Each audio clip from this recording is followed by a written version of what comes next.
all right, like, and go, welcome, Okay. So I'm going to try something new today. Okay. Let's just go with, we were on last. Mm-hmm. So you came on, you gave some great conversation. You talked to everybody about kind of what was going on in your life. I wanted to see if we could pick up from where you left off, because I genuinely want to know the end of that story. So Okay. please take us wherever you'd like to start. Yeah. So I guess, is this coming through? Okay, cool. So I guess what we'll start off would be like the real turning point was when I mentioned I had that surgery and then everything that kind of followed after that. Cause I think that point was not only like a turning point, obviously for my health and my life and all the good things that have come since then, but, it was a turning point for a lot of like mental growth for me too. Cause it was a hard journey, obviously, like, so I don't really know how much people know about the vertical sleeve gastrectomy surgery. So I guess I'll give a big picture on what it is. So what they do is they go in and they take your stomach and they actually like cut into the stomach itself, take like 90% out of it. So it leaves like 10% of what it was. And then they staple it back together and then you heal. So you're on like liquids for a while, at least 2 to 3 weeks. And then you have to start like incrementally adding food, but it's rough. And it's a lot of just liquid. You can't control, or you can't intake a lot at one time, like to the point where you're drinking like an ounce of water at a time. Because how hard does it have to be when you have this normal satiation? Like, I know, like, your eyes are hungry and you're like, I want to eat. And then you start eating and you start recognizing pretty quickly, you're like, something's wrong, right? I'm assuming it has to feel that way. Yeah. So it does feel a little bit unnatural, but it's the immediate body response is so uncomfortable. So it provides that like immediate response to where you're just like, okay, I can't do this because you feel sick. So that was a big change. Cause obviously like I'm always like a snacky person. I want to eat everything that's on my plate. Like anytime you go out to eat, obviously you have like leftovers for days at this point. And I it's resonate with that 100%. Yeah. So it was tough, but it was the necessary change that I needed because it truly was a catalyst that, not only like changed everything else in my life, but it forced me to change my habits in a way that I hadn't been able to stick to before because I would always go back. I would always revert back, where this time, if I tried, my body had that immediate uncomfortable response and I didn't want to feel that way anymore. And then I was also so committed to the long-term goal of getting to where I wanted to be and being healthy. I was so over feeling the way that I was feeling. And then basically just knowing that if I committed to this journey, however uncomfortable it would be, that I know that in the long run, it would be totally worth it. And it absolutely was. It took a lot of physical change, habits change, mental change. But yeah, it was absolutely worth everything that I went through. Cause a lot of people will go into it and unfortunately they don't make the changes, like their day-to-day changes, right? So over time, your stomach's a muscle, so it can re-stretch out. And a lot of people go through the surgery. It's a rough recovery. And then they just go back to their normal ways. And slowly over time, the stomach stretches back out and then they're back at square one. And I was just hell-bent on not doing that to myself. To me, that's where I kind of appreciate what you had to do and go through that. Mm-hmm. I think that even for myself, if I think about it and I put myself in your position, even sometimes I think about that to myself. I'm like, man, maybe I need something that extreme to kind of get the results that I want. Yeah. But then ultimately, I recognize that, Ozempic or anything like that, there's all this homework I could have done. I chose not to because, well, it's just not as easy. Right. It's so hard. And the issue here is discipline, right? That's kind of what we hover around. Yep, for sure. Yeah. Yeah, that like the discipline applies to all aspects of life, obviously. But this one was, I had been eating this way for so long and I was so conditioned to this is my life. And it felt so uncomfortable. I literally like uprooted everything about myself more or less as far as my day-to-day habits and had to change that. But what I had to learn, so I learned a lot about myself in the process, but the biggest thing that I learned was that I couldn't really look at the end goal. I had to take everything one day at a time. And because there's so many times along the way where over the last few years, I would have a bad week or I'd have a bad month and I would kind of fall off, but it would never get to the point to where like I gained a bunch of weight back, but I would immediately see myself trending back in a negative place. And it allowed me to catch myself and to correct those habits. And I guess the biggest takeaway from that is that no matter how many times you fall off the horse, you just continue to get back up and get back on it. And you just keep walking in the direction that you want to go. And those steps incrementally will add up and will get you to where you want to be. But you have to be persistent in it, and you have to have enough self-discipline, but also like respect for yourself to really see it through to get that result that you want. Like, I'm still not where I want to be, but I'm very happy with the progress that I've made. And I often lose sight of it, unfortunately, because I still look at myself and I'm like, oh, I don't really like the way that I look or whatnot. But I'm so much more comfortable in my own skin than I once was. So it's definitely a huge win. So that's kind of like the initial part of the weight loss journey, I guess. And then over the time that followed, all of the, I guess, like self-discovery kind of followed. So I'm gonna tangent off to a quick story on, and I'll explain how it connects here in a second. So there's a friend of mine that I met a few years ago. His name's Brandon. I think you and Autumn actually know him as well. But so I met him because my wife used to have a car. She was like into sports cars like me. She used to have a Subaru WRX. Sold it years ago, and then a few years after we sold it, it popped back up for sale on Facebook Marketplace. My friend sent it to me, and he's like, "Oh, it's your wife's old car." And then she had always like mentioned that she like kind of wished that she didn't sell it. So I didn't know the guy, but I messaged him and I was just like, hey, I talked to my wife. This is actually my wife's old car. He was the second buyer after us. Oh, wow. So like there was somebody in between, right? And so I was like, hey, I know you're trying to like part it out, but I was like, if we can agree to like a price on the car, assuming that it's in good condition, would you just sell it to us as is? So he was like, yeah. So we went and saw it. And so we pull up in the parking lot, and like I'm a huge fan of trance music. So we pull up in the parking lot, and his license plate frame is in a state of trance license plate frame. And I'm like, oh, cool. Like he's got a bunch of trance stickers on the back. I'm like, man, this is interesting. Like I don't really find that many people that are open about it unless you're part of that community, right? So yeah, understand. Yeah, it's kind of like a niche thing. So then when I started talking to him, he was super cool. So we hit it off. We ended up buying the car. And then after that, we stayed in contact just because we, realized we like the same music. And so he's actually a life coach. So he has a company, his own brand is called North Stars Energy. And so we started talking just as friends. And it was like very casual, just kind of like on social media and stuff. But we'd message back and forth, send each other music.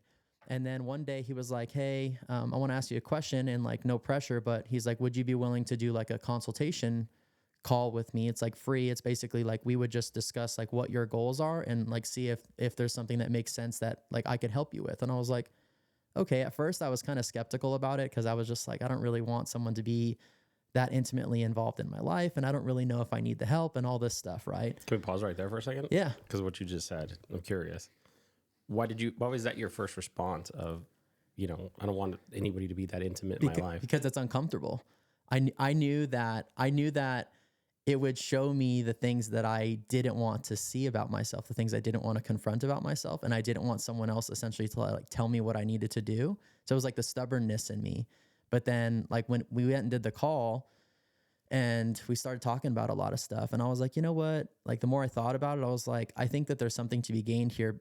Particularly, I was looking at it from a discipline with the food and working out perspective, because I was still eating decent, but I wasn't eating like great. And so this guy, he also like did kind of like bodybuilding and stuff. So he was like very fit. He had a very like strict diet and stuff. So I was like, maybe this guy, I can learn from this guy in that way, and it'll help me get ultimately to where I want to be physically. So I ended up signing up. I think we did like 6 to 8 months with him. It was an expensive program, and I was kind of just like going in with the intention that it was going to help me physically. I wasn't expecting to really gain anything mentally. And like, not that I didn't think that he had anything to offer in that way, but I just kind of thought that like, that's not what I was going in for. So we would meet and do like weekly calls, and we would just kind of talk about like what my week was, like what my stresses were like. And so he set me up on like a diet regimen and then workout regimen and stuff. And I did see progress with that. But the more we got into these meetings weekly, the more I realized that there was a lot to be gained in the mental space that I kind of really didn't expect. And he was really showing me how to view things from a different perspective and really break down my emotions and analyze them in a healthy way. Because I've always been like a rather emotional person, and I still am. But I feel like before I was kind of like an emotional ball of energy that was kind of unharnessed. So I would I would react kind of rashly sometimes based on my extreme emotions. And I was never really processing the root cause of these things, like what's making me feel this way and what's inducing these reactions, because I was always reacting and I was impulsive. I wasn't really thinking through it, I guess, if that makes sense. So the more that we started to talk, it really gave me a different perspective on everything. And I really started to break things down at all the different facets of my life. And it gave me, I guess, the clarity on what was really important, what things I needed to change, which even like some things in like my relationship dynamic, which I didn't expect at all, but it allowed me to open up those lines of communication with my wife and to try to address some things too. So it was really interesting. Can we pause right there? Yeah. Because that's another thing that comes up for me. So what, before that day, what was your experience before on how to mitigate your emotion? How did you deal with that? I guess it was rather unhealthy still. It wasn't as bad as when I was like years ago when I was like super depressed, but I would still have depressive tendencies. And anytime that I experienced like heavy stress or anger or whatever it was, like I always still turned to food. It was still very much a crutch for me. And obviously I couldn't binge the way that I once did, thankfully, but that was still a problem. I still hadn't fully changed my relationship with food. And so in doing that, I started to realize like every time that I had an issue, I was like, oh, I'm just going to go and eat this or drink this or whatever, because it was like an instant like dopamine hit basically. And so once I started to realize this, I started to try to get certain things out of my house so that way they weren't like readily available. It provided another barrier basically to where if I wanted to do this, I had to make a conscious decision that I was going to get up, go to the store, buy this thing. So it gave me that buffer, I guess, that I needed. But as we got into it a lot more, like the way that he does a lot of his coaching is like practicing mindfulness and stuff. And I'll be honest, like years ago, like people talk about meditation and all this stuff. And I was just kind of like, okay, not for me. Like, it didn't bother me that people did it, but I never really believed in it. And then he started to talk to me about like breathing exercises, like gratitude stuff, like wake up. We'd do like a daily gratitude thing. So like I'd wake up and the first thing I had to do was like write down like 3 things that I'm thankful for basically, or that I have gratitude for. And at first, like the first few weeks of doing this, I was like, okay, why am I doing this? This isn't doing anything for me. And because I was still had this like pessimistic mindset, but I was like, oh, I'll still do it. Right. And so I guess like at one point during probably like the middle or last third of our time working together over that 6 to 8 months that it was, and I can't remember which one it was, but one day it just kind of clicked and I just like woke up and I felt different. And then I started to kind of see things in a different light, and it completely reshifted the way that I saw everything, from the way that I communicate with people, my wife, my own self-value, the way I talk about like how I feel, the emotions and stuff. And what was that though? Like what exactly is it that came up for you that created that shift in the mindset? I can't really explain it. It was very odd. It was almost like all the incremental work that I had been doing all just kind of like came to a culmination point, and I can't really describe. It wasn't like this epiphany. It was just like one day my mind defaulted to a different setting almost. Like that's the only way I can describe it. It's really odd, but it was just like I woke up and I was like, okay, I'm not having the same thoughts, or I'm like now viewing things from a different perspective. Whereas before I might have instantly been judgmental or, emotional or whatever, where now I would think about it and I was like, okay, I'm not going to let this put me in that space. So it forced me to be more analytical about things. It's almost like your internal voice. At least that's how I think of it for everything that I do. I had a really ugly internal voice. Oh yeah. I was a very big pessimist. Like I was the guy to get to whatever joke I think you could have told me before you, but I said it, right? Yeah, like I was waiting for you to say it. Yeah. And ultimately I felt that if I was as hard on myself as anybody could be, it's like you have like no power over me. Right. But you can kind of see how that's so self-deprecating. Yeah. But when I decided to change the internal voice, or how it spoke to me, that's when I started feeling the shift of everything going the other way. And it kind of seems similar to what you're saying, is like your internal dialogue started changing. And what do you think kind of led to that? Is it the mindfulness work or what? I think that, and also just really coming to terms with what my triggers were. That was a big thing for me, was trying to understand like what my triggers were and what my responses were, and forcing myself to shift that response in a different way.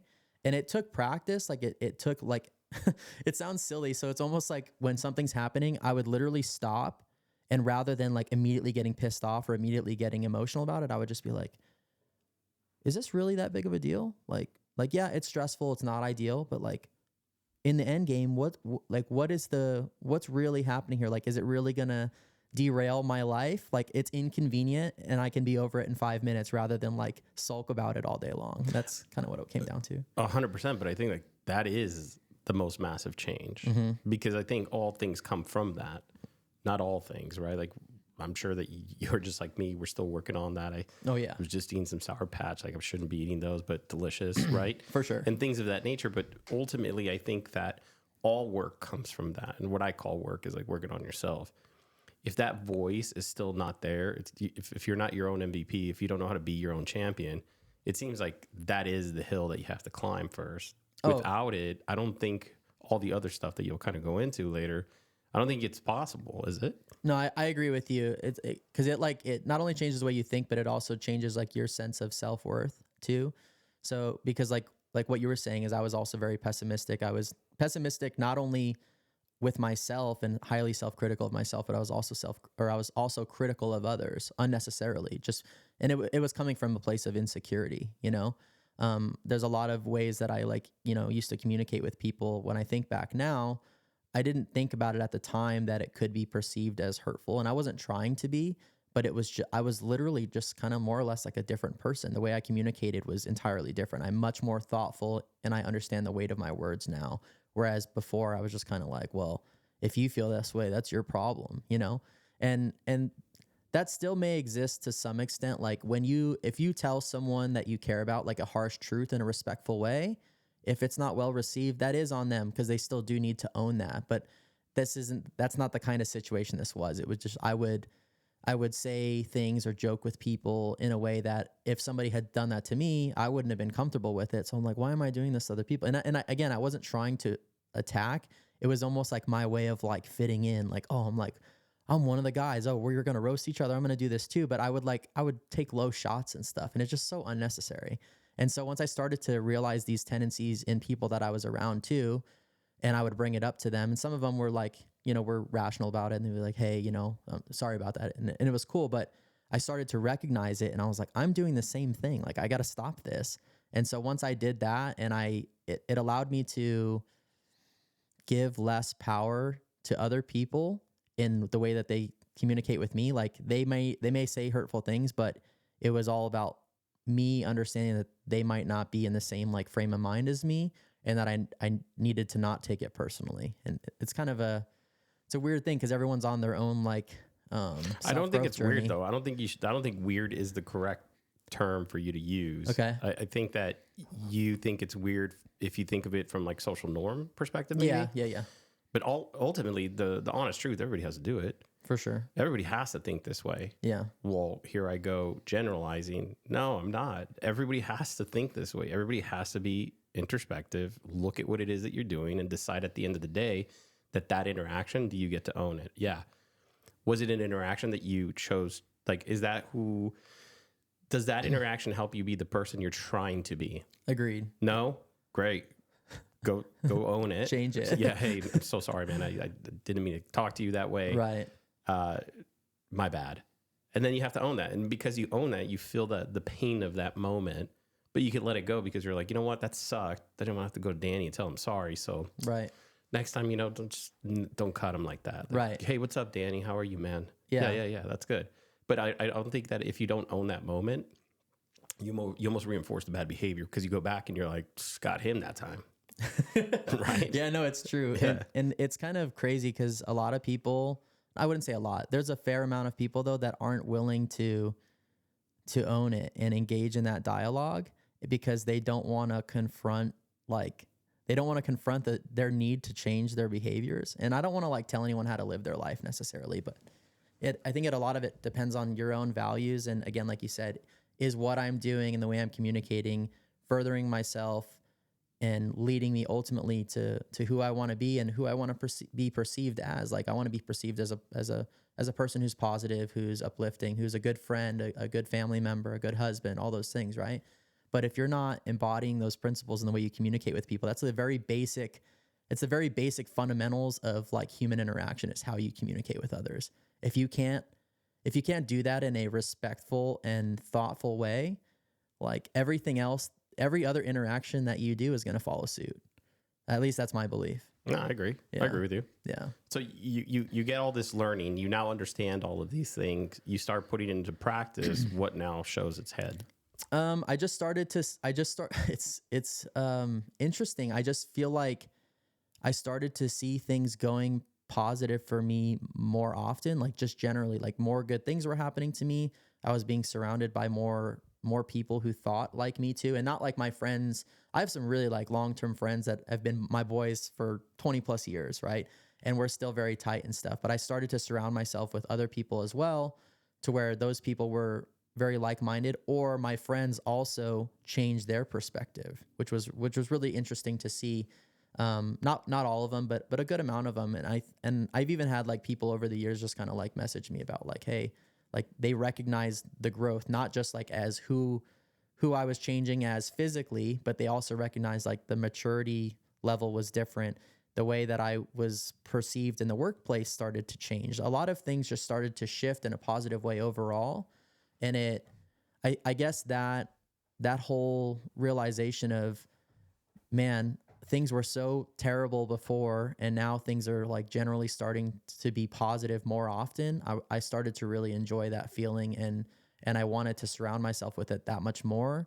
And I'm a big believer in you're a product of your environment, right? So a lot of that comes with also the content that you consume. So before, and I still follow like the shit posting memes on Instagram, but not all of them. It's called right? balance, Danny. Yeah, exactly. But now if you go on my Instagram, like there's a lot of cars and there's some pretty girls on there. I'm not gonna lie, I still like girls, but there's also a significant amount of like motivational stuff, mindfulness stuff, just things that like years ago I would have never imagined that I would be interested in. I would almost say that probably comprises like 75% of what the algorithm pushes to me now, to the point where I haven't been doing it as much lately, and probably because my job circumstance sucks right now, but we'll get to that later. But I would just start posting these things daily in hopes that other people would catch on to that like daily dose of positivity, if you will.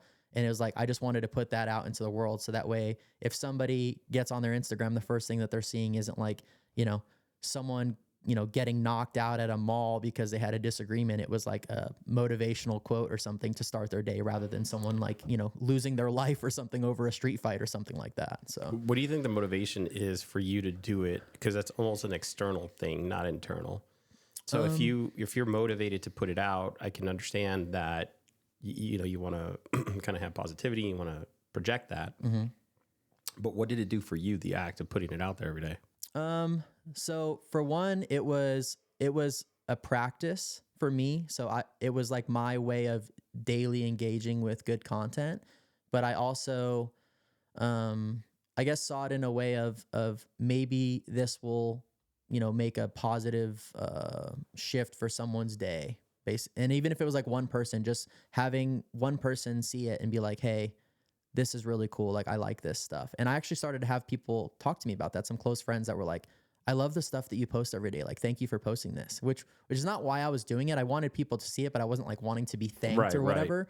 Right. But it was cool because I then knew that it was catching on. Other people were feeling the same way that I had felt about it when I started to see it. And actually some of the things I'm talking about started because when I was doing the coaching stuff with Brandon, he was posting that sort of stuff. So that's actually how I really got introduced to that sort of content. And then I just started to dive into it more and then kind of fell in love with it. And then I would posting it daily. And then I would have people come up to me, talk to me about like, my journey of my health change and my mindset change. But they were just like, I love that you post this stuff daily, like keep doing it. So it just kind of caught on and I kept doing it for a long time. I still post a lot of like mindfulness stuff, but maybe not like every single day now, just because I'm a lot more busy with like my career stuff at the moment. But it's still something that's important to me. And it's like, so when I am at home and I like consume content, it's pretty much just like, I listen to a lot of music. That's like where my passion is. But as far as like visual content, I watch a lot of podcasts because I like to see the way that people think and the way that they perceive situations, even if it's like controversial topics, trying to understand how someone came to their belief system and understanding that even though I may not agree with this person, like there's a reason why they feel this way and it doesn't make them wrong. It's just their unique perspective based on the things that they've been presented in their life. So I do that. No, that's great. Yeah. I mean, I honestly, that's why I started this podcast. I want to have more conversations with people to create a safe space for them to have the opportunity to explain. Yeah.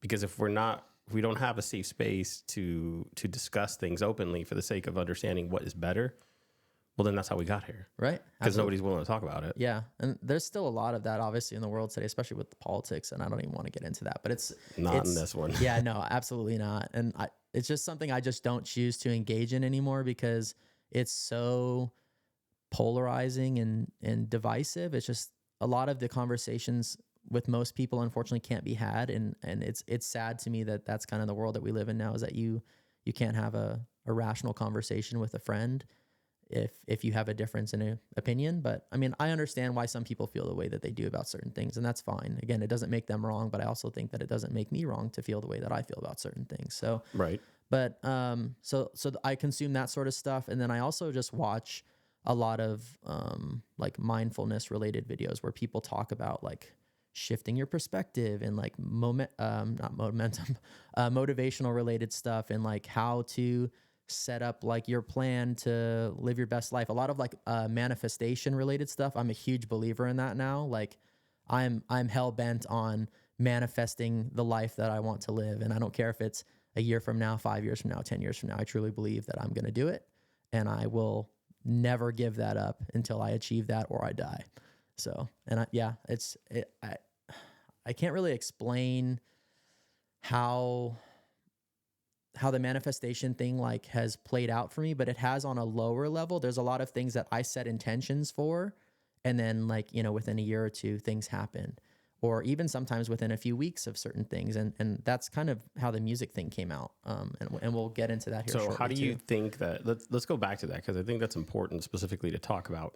How do you think that manifestation is a very woo-woo term. Mm-hmm. But even myself, I think it's very woo-woo to say that. But I do believe in declaring or saying you're going to do something and you go and do it. Yeah. This podcast has been one of those for me for years. I was like, I'm going to do it. I would allow a whole bunch of excuses to get up there. Yeah. And then I wouldn't do it. And it's everything. The world happened. And then I would just cave to the world. Yep. So even having that, or having this podcast today, it's me having to be very critical about what are the things that are getting in my way. I'm not sitting there manifesting this. Right. I'm sitting there and saying, okay, there's certain actions I have to take to create that goal.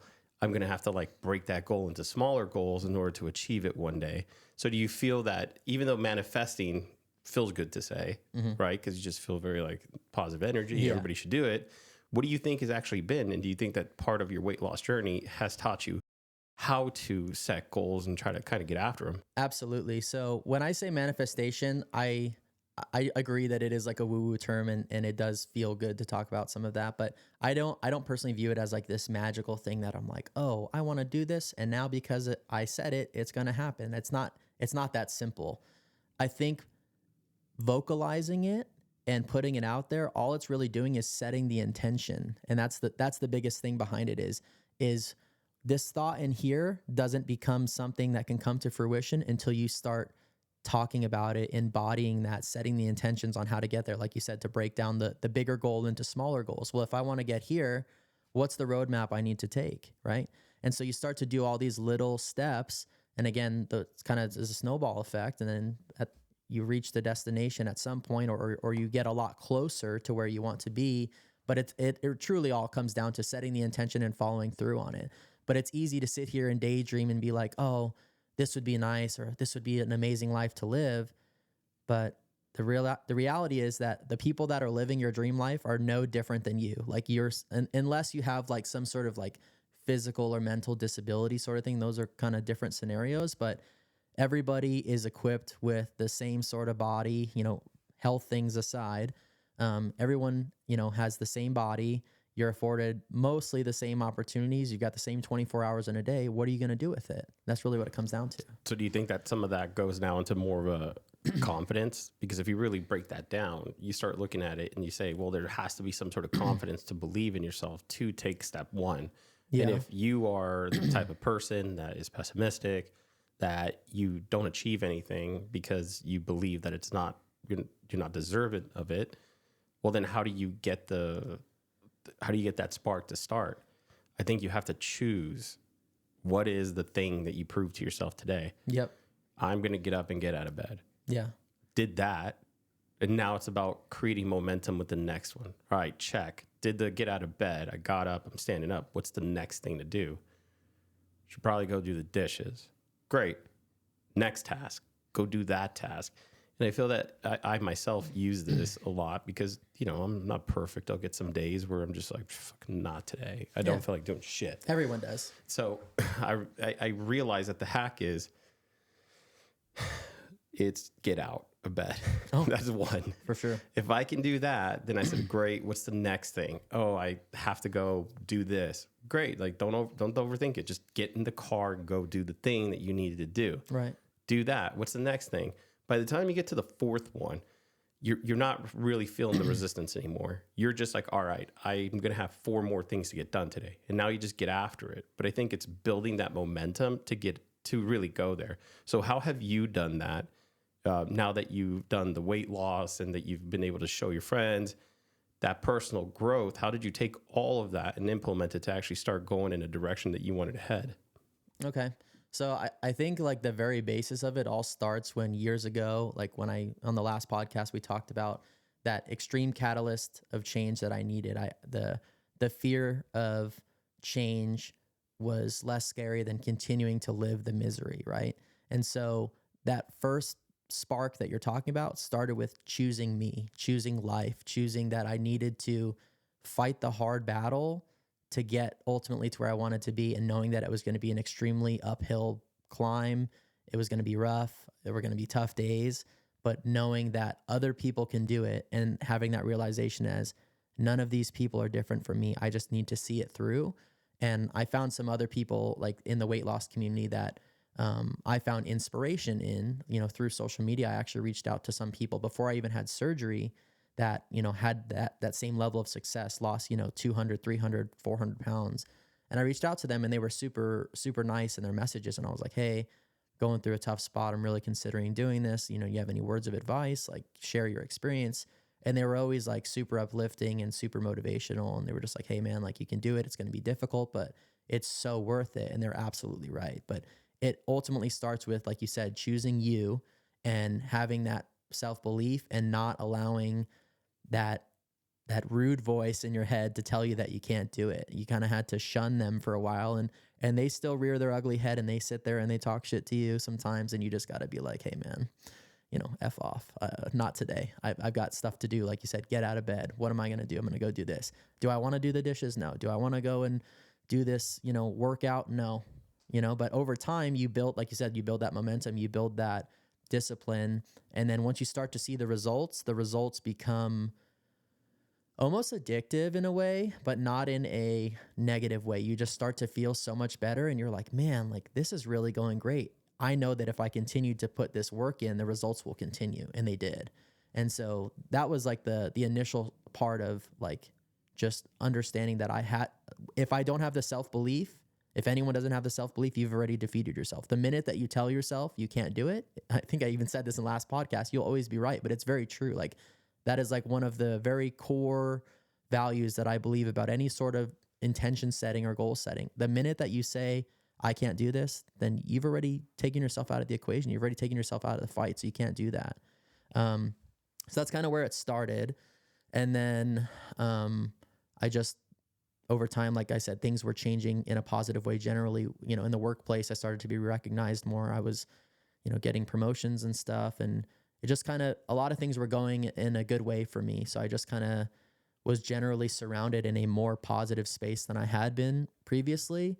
And that feeling also became not addictive, but it became overwhelmingly positive to where when I woke up, I didn't have that resistance of, I don't want to get out of bed. I was like, man, I'm so happy to live the way that I'm living now versus what I was living a few years ago, because life started to feel good. I started to feel good about myself. I would seeing the changes, and I was like, man, how much further can I go with this? And then that eventually led into the music stuff, but I don't know if you want to segue into that yet, or if you wanted to close the loop on this piece. No, I mean, again, this is just you and I chatting, so Yeah. we can go wherever you want. I did want to kind of point out, though, that ultimately that spark, you know, the seed you planted started sprouting, and what that was is confidence. Like you're Oh, for confident sure. that like you're seeing results, not confident where you say, look at me, look at what I've done, Right. because that's a very egocentric Yep. mindset.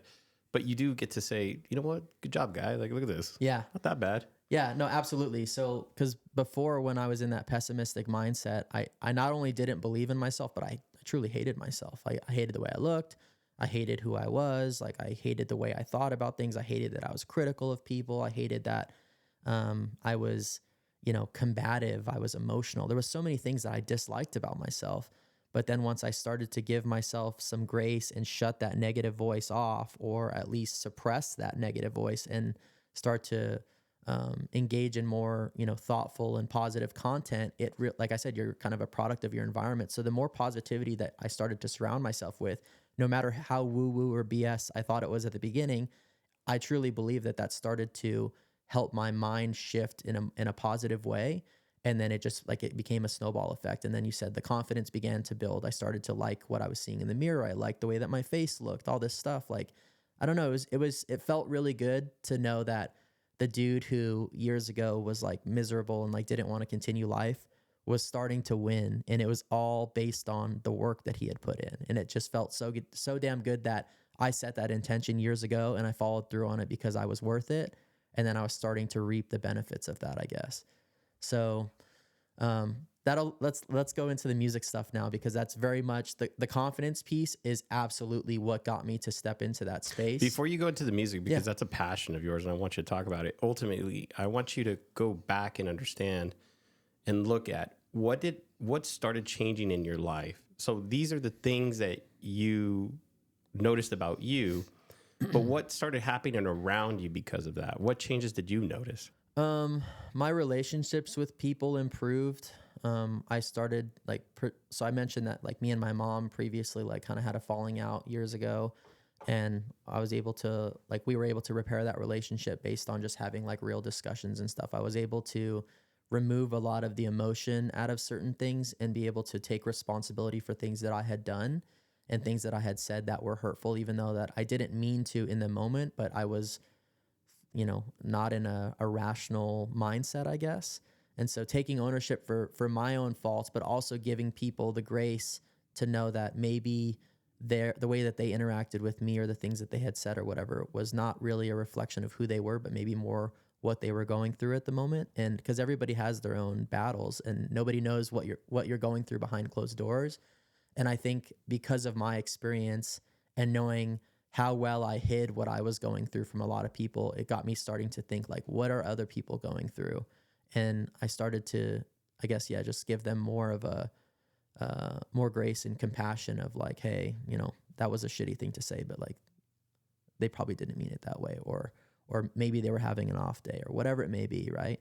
And I just started to stop taking things quite as personally, because even now, sometimes I'm like, man, what they mean by that? But I'm not afraid to ask the question. I'm like, hey, you said this. I didn't really like that. And I don't know if it was intended to be hurtful, but I took it in a way. Can we like talk about it? Whereas before I would just be like, dude, why'd you say that to me? Fuck you, and because I was irrational, and I hope I can curse on here, but No, of course. But yeah, so Do you think that one of the things I'm picking up on though is, do you still kind of lead with the emotion of how you made me feel, or do you truly set up the space to say, hey, can we talk about what you just said? Is that okay? It depends on the scenario. Sometimes it will be like, hey, this made me feel a certain way. But I think that there's a divide between the two. There are a lot of instances where I can just be like, hey, can we talk about this? Because a lot of times it just comes from they don't see it that way, or if it's just simply a different perspective. But I'm not afraid of I'm not afraid to confront the uncomfortable discussions anymore, because I know that ultimately in doing that, we can probably get to a solution or like a mutual understanding of things. And because a lot of things can be taken out of context and people will make assumptions. And then once you just like sit down at a table and you're like, hey man, like I said this, you said this, like what did you mean So by you that? hold space for the sake of what we were just talking about earlier is like, we could talk about this. At the other side, we'll just know each other better. We may not agree, but hey, at least I'll understand what happened with you. Or, oh, I get it, you're a dick. All right, got it, no problem. Like that. But thank you for like, Yeah. I'm clear now. I appreciate you even giving me the time. Yeah, absolutely. And I wouldn't say that I can't really say that I've had many instances where people responded in that way or where I felt just at the end of it like, oh, this person's simply a dick. It's pretty rare. I mean, there have been circumstances, but not many. But I mean, yeah, just like an example, one of my best friends since I was like 13 years old, we had something, I don't know, maybe like a year and a half ago where something happened and I was upset about something and something got lost in translation and he took it personally and then I took it personally. And it kind of divided us for a little bit. Like, not like we weren't talking, but you could tell the relationship was strained. And then so we started like messaging each other and we were just like, hey, can we like go to a hookah lounge, just the two of us, and sit down and like chat? And we chatted for like 3 or 4 hours. And at the end of it, it ended up in us like, hey man, sorry for this. I didn't mean it this way, whatever. I love you. And like, yeah, he's like still one of my best friends. But had we not had that discussion, like, I don't know if we would have ever come to that like common resolution based on the scenario because we were both feeling certain ways based on misconceptions and assumptions. And But you never talked about it before that time? No. So yeah. So like, well, we did, but it was like very little and it was more like comments about certain things. And I like, you know, I would say one thing, but it was never in person. It was always like through a text. So it's kind of hard Horrible. it's hard to tell emotion through a text and like how it's perceived, you know, body language, facial expressions, all that sort of stuff goes into the way that you communicate. So once we were able to just like, let's just go sit down somewhere and just talk, we were able to get to it and then, or get to the bottom of it. And then we ended up feeling like a lot better by the end of it. So yeah. That's good. Yeah. So all of this, and I'm glad that you broke all this down, all of this leads up to you having enough confidence to actually go into music. But before you went into music, when did you actually understand you had a passion for it? Oh, so I've been super into music. I mean, music's always been a big thing for me. Even as a teenager, I was like always really into like rock and metal and stuff. I started listening to electronic music when I was 14. So which is like 20 years ago. And it was actually trance. One of my best friends introduced me to trance music. And I was like, man, this is like super different. I love this. And so I just kind of fell in love with it and kept listening to it over the years. And then I remember like as a late teenager, me and the guy who introduced it, he's one of my best friends still to this day. He introduced me to trance. And so we would kind of joke around because he was really like musically gifted. He could sing, he could do like beats and stuff. He was very talented in that way. He still is. And we just kind of always had this like pipe dream of like, man, how cool would it be if we were like a DJ duo or music producer duo, right? And that was kind of always like the discussion because we shared the passion for trance music so much. But then like, you know, nothing came of it. He ended up going to like a trade school for working on cars and stuff. So now he's like a master mechanic for BMW. And then I went into the Navy. And then we saw where that went. You know, it went up and then it went south. And then I was 450 pounds and wanted to end my life. And then now I'm here. So I wouldn't say that I pursued it up until recently, but I was always in love with it. And I will still confidently say to this day that trance music has gotten me through some of the hardest times of my life because it's such an emotional music. But now, so years ago, I would primarily listen to trance music almost like exclusively to where I wasn't really listening to a lot of other electronic music.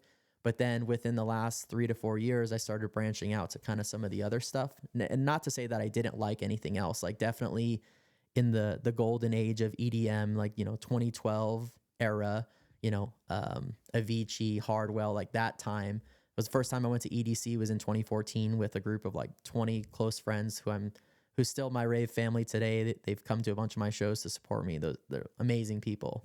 But that was like my first like big festival experience. And I just loved the feeling. I loved the sense of camaraderie and togetherness. And I like the last day of that EDC, you know, like the sun is rising, Dash Berlin's playing a freaking set at Kinetic Field and we're all like crying in a circle together because we're That's just hilarious. Like, I was there too. Dude, it was so good. Like literally talking about it just gives me chills.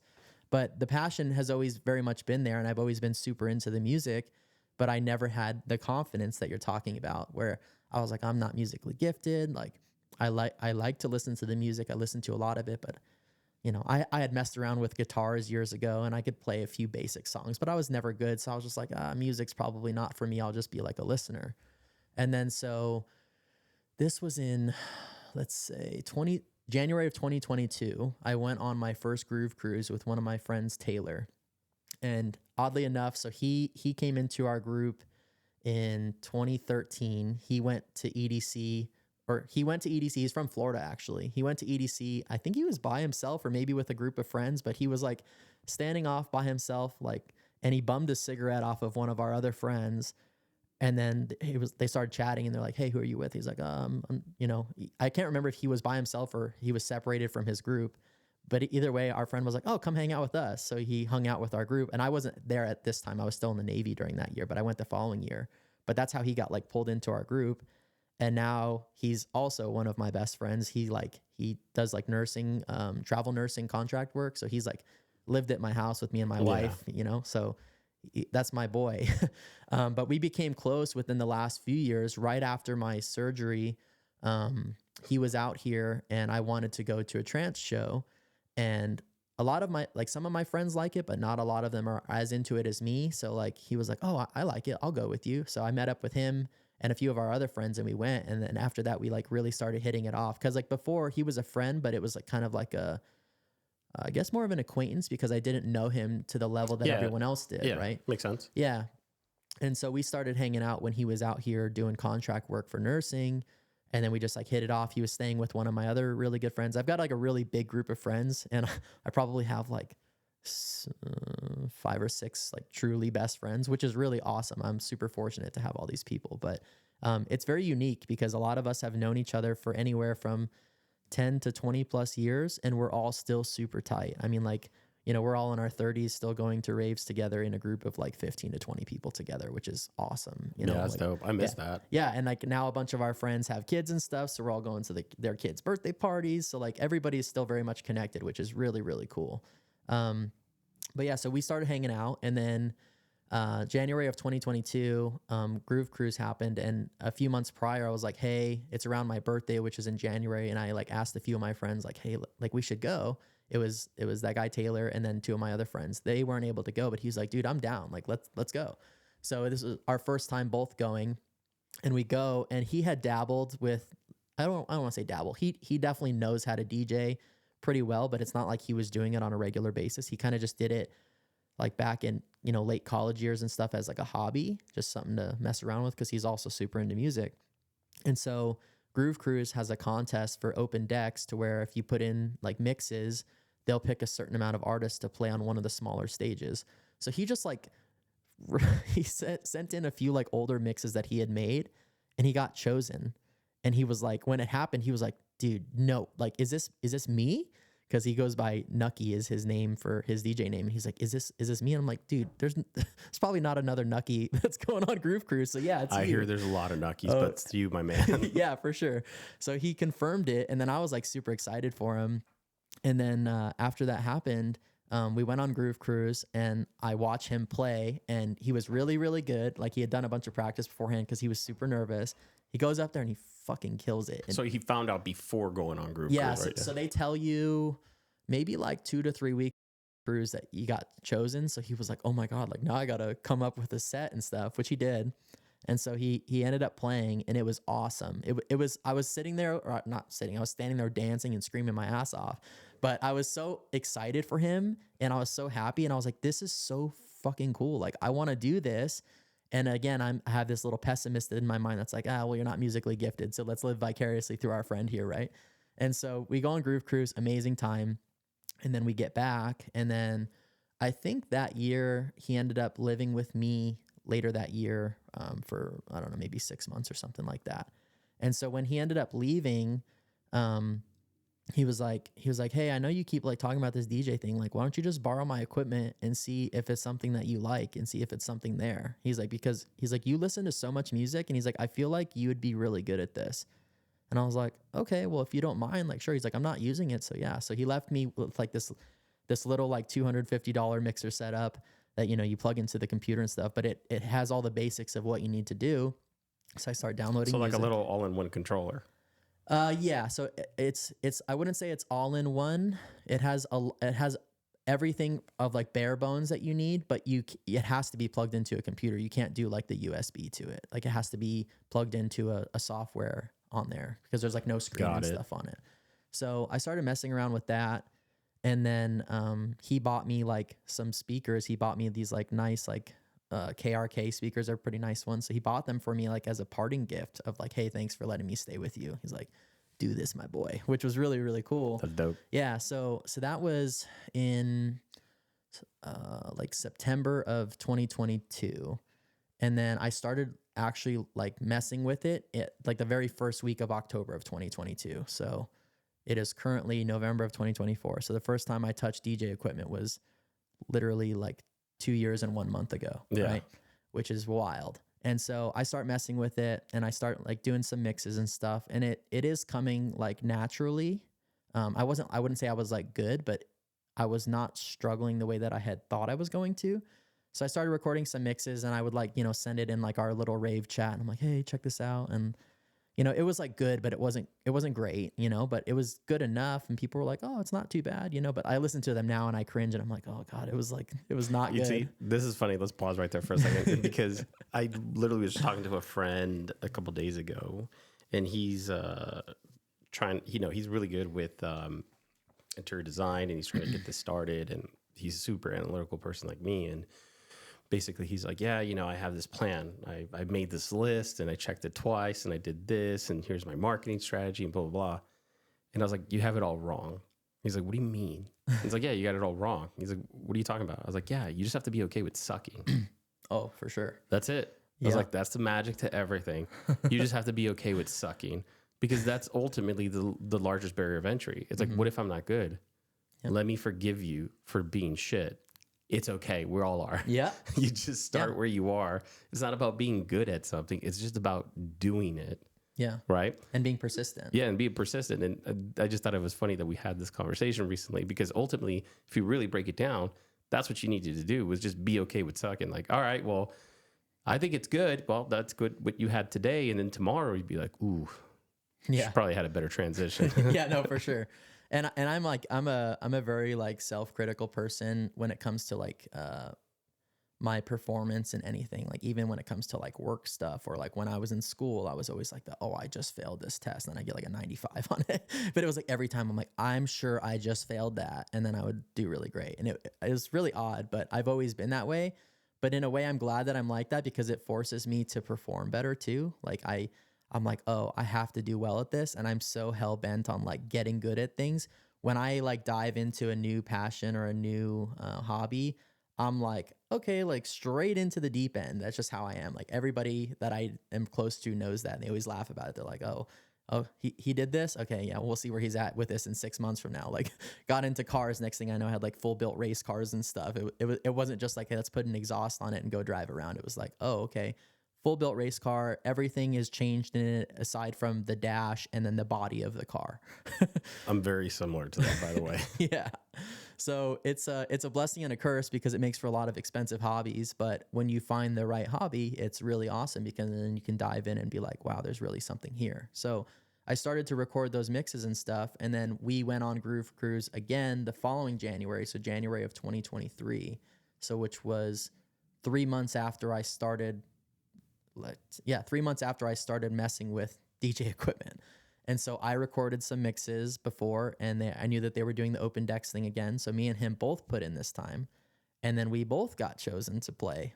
That's cool. You didn't tell me that you both got chosen. Yeah. So in January of 2023, he got chosen and I got chosen. So we both played on Groove Cruise. My first time playing a live show anywhere was on Groove Cruise. And it was 3 months after I'd ever touched DJ equipment for the first time, which was like wild to me, but I was so excited. So I played a trance set.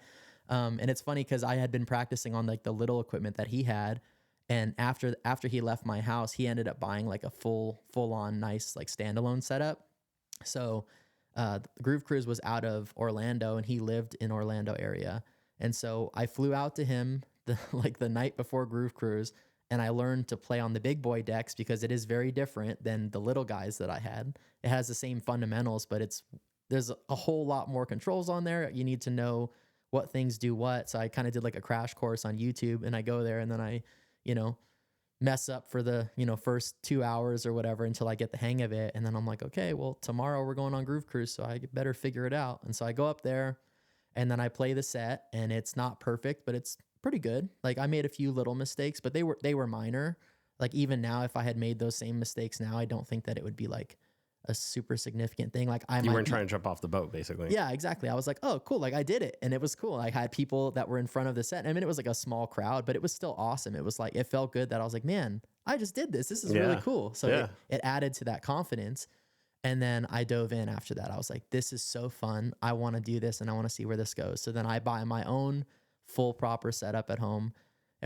I guess I would say proper for the time, because now I want to buy like, a $7,000 or $8,000 setup to really like emulate exactly what's in the clubs. But at the time, what I had was what I have now, and what I bought at the time was a big step up from where I had been, right? But it was also just your own commitment to being invested in that. Right.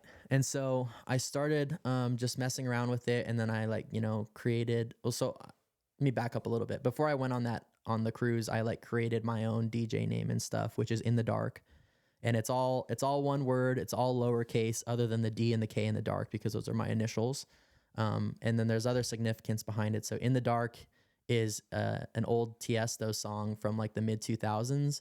And it was like, I wouldn't say it was like one of the first, but it's like one of the earliest songs that I can think back to that I was like really, really obsessed with. So it was kind of like an ode to the early beginnings of trance music for me.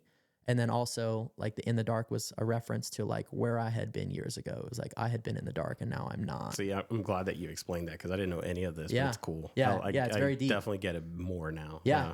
So it just seemed perfect, and I came up with it, and I was like, I'm gonna go with that, and it had a ring to it, and I went with it, and so seeing my name on the flyer for Groove Cruise was like super cool. And then yeah, when I got back, I bought the rest of the equipment, and I kept going with it. So I recorded a bunch of mixes that year, made a SoundCloud. I think I'd already had a SoundCloud, I guess, at that point, because I needed it for Groove Cruise. But I started posting to SoundCloud more often. And then I eventually was just like, you know what? I have to embody this. So like my Instagram before was all like car stuff. And I changed my name on Instagram to intheDark_music. Follow me on Instagram. There you go. And so I changed it, and I just started to have to put myself out there as, I'm an up and coming DJ. And I started like posting my mixes and sharing them and stuff. And just, you have to embody what you want to become, right? So I was like, it sounds weird. It's almost a little bit of like a fake it till you make it. But you have to be, if you want people to take you seriously, you have to be like, yeah, I'm a DJ. Like I'm doing this. I'm pursuing this. Even if you may not be great and you're not like some star or something, but like, this is a passion of mine. If I want someone to take me seriously, and if I say I'm a DJ and they're like, oh, what's your Instagram? And it has nothing to do with music, they're not going to be like, oh, okay, it's just a hobby for you. It's clearly like not something you're actively trying to pursue, right? And so that was kind of my mindset with it. And I started to, I guess, shift the content on there a little bit. And then I started, like, I had already been going to a lot of electronic music shows here in Vegas for years. Elation is the company that I've played a lot of shows for. And so I think my first Elation show was back in like 2019, something like that. It was a trance show. I think the first one that we went to was at the Sahara Events Center. It was like an old little roller rink. And they did the set, or they did the show on the roller rink, and it was actually a really cool show, because like when we saw like what the venue was going to be, me and my friend were like, oh, this is going to be super I think weird. It was actually there. Was it for Gen X? Yeah, it was Gen X and Estiva. I was there for a little bit. Dude, I love that. That's still like one of my favorite shows I've been to, because I had, I hate to say it, but I kind of had low expectations because it was at a roller rink, and I had such a good time. It was awesome. And so I had already been going to their shows for a while. And then in July of 2023, so I had already played on Groove Cruise, but that was the only time that I had like played live anywhere. It's crazy that was 2019. I'm remembering that night. I'm like, dang. Yeah. Time goes fast. Yeah, dude. So then fast forward to July of 2023, Elation is having like a show at Commonwealth, which is like a spot here in Vegas for those that are not familiar, downtown. And so I go to the show because I'm already going to their shows, but I was like, I want to go here and like maybe meet some people and like network and stuff. Because a few months prior, I went to like an open decks thing that they had at Commonwealth where they had like some local artists playing. And I met this dude named Jason who goes by a DJ named Jay Sonata. And he was playing a trance set and I loved it. And so like I started chatting with him, like we became friends on social media, and I kind of started picking his brain about music stuff. And then I saw that he was like promoting for Elation, and I was like, hey, how do I get into this? Because I really liked the brand. I loved going to their shows, and I was like, I'm already posting videos and stuff of the shows that I go to. So like if I can promote for them, get into the shows for free, but also like meet people in the scene and like network, like it's a win-win all around. So I go to a show in July, which was for Nifra, who's another trance artist that I like really love. And I met the two owners at the time, Christian and Ryan, and I just introduced myself to them. And I said, hey guys, like I've been coming to your shows for a while, but I just want to introduce myself. Like, I'm Danny, but I go by intheDarK. If you guys ever need anyone that plays like the following styles, let me know. I would love to play. And they were like, oh yeah, that's cool, man. I said, I'm also trying to become like a promoter for you guys. So hopefully, I can make that happen. So I then became a promoter within the next like 2 weeks after that. And then I was on a work trip in August of 2023. I was in New Mexico, and I was at the airport on my way back to Vegas. And I guess a DJ fell through for a show here. It was opening for No Mana at Commonwealth. He's part of the Dead Mouse's Mousetrap label. And so they posted in the chat like, hey, we need someone to play this style. And I don't remember if someone tagged me or what, because I had been putting out there that, hey, these are the styles I play, which is like trance is my main, but I don't really get a lot of opportunities to play that. But trance, progressive, techno, melodic techno, those are kind of all the things that I do the most. And so they were looking for someone to play progressive set. And I was like, I can't remember. I think someone tagged me because I had been putting it out there. And I happened to look at my phone while I was at the airport. And then they were like, hey, do you want to do it? Or they were looking for people, and somebody had already accepted it. Jason Otta had already accepted it. And then I was like, oh, I've responded too late. And he was like, well, we can split it. You can do 1 hour and I can do 1 hour. And I was like, dude, if you're cool with that, I would love that. He's like, he didn't know if he had enough like progressive music on his computer to even go a full 2 hours at the time. And I had a lot. So they were like, yeah, well, are you going to be back in time for the show? And I was like, I should be home. I should be at the airport by like 8. I can go home, change my clothes, upload some music to a playlist on a USB, change my clothes ready, and then go to the club. So I literally just like went there, dropped off my stuff, changed my clothes, and I went. I didn't have like a set prepared or anything. I just knew kind of like what the selection I was going to choose from. And I was like, it's now or never. You have to like step up because these opportunities, they don't always come. And I was like, I got to go for it. Well, opportunity comes that way. What is it that it says opportunity is when preparedness meets something else? I forget how it goes, but that's ultimately what it was. Is You're just saying, for me, my own personal experience is opportunity. I tell people, opportunity feels like you shit your pants. That's what opportunity feels like. If you're shitting your pants, it's probably an opportunity. So it's scary, right? No, for sure. And it's ultimately that. It has to be that very clear intent that I'm doing this. And it's like, oh, yeah, you are. Here's your opportunity. You're like, oh shit. Yep. All right, well, what do I do? It's like, you go do it. You step up to the plate. Yeah, That's exactly. what you do. Yeah, you swing. Because then if you pass it up, then they're going to be like, okay, this guy really doesn't want it that badly. Exactly. So I wasn't going to be that guy. I was going to be like, anytime that you need someone to fill a show on hour's notice, like, let me know. I'll do it. If I'm in town, I will do it. So I went and did it. It was on a Thursday night. And I was like, oh, it's going to be super late notice. Like, none of my friends are going to be able to go. And like 8 or 9 of my amazing friends show up on a Thursday night. I know they got work the next morning. They probably don't even listen to this kind of music, or at least progressive specifically. They listen to electronic, but what I was going to be playing probably wasn't their cup of tea, but they came anyway, which was really, really cool. So that also made for a good showing too, because if you can bring people to shows, the promoters that are putting on the events are like, oh, like this guy can actually bring somebody. Whereas if you put somebody who's a really talented DJ, but if they're not bringing bodies to the show, it's not really like beneficial for them. So it has to be beneficial for both sides, right? Yeah, no, I get that completely. Yeah. So they show up, I do the set. Again, wasn't perfect, but it was pretty solid. Like I was very happy with it. And when I was done with it, I had people come up to me that I had never met before that were like, "Hey man, that was a really good set. Like, good job. It was cool." So again, like feeding that confidence in a good way. It felt so good for like my heart because it's something I'm so passionate about.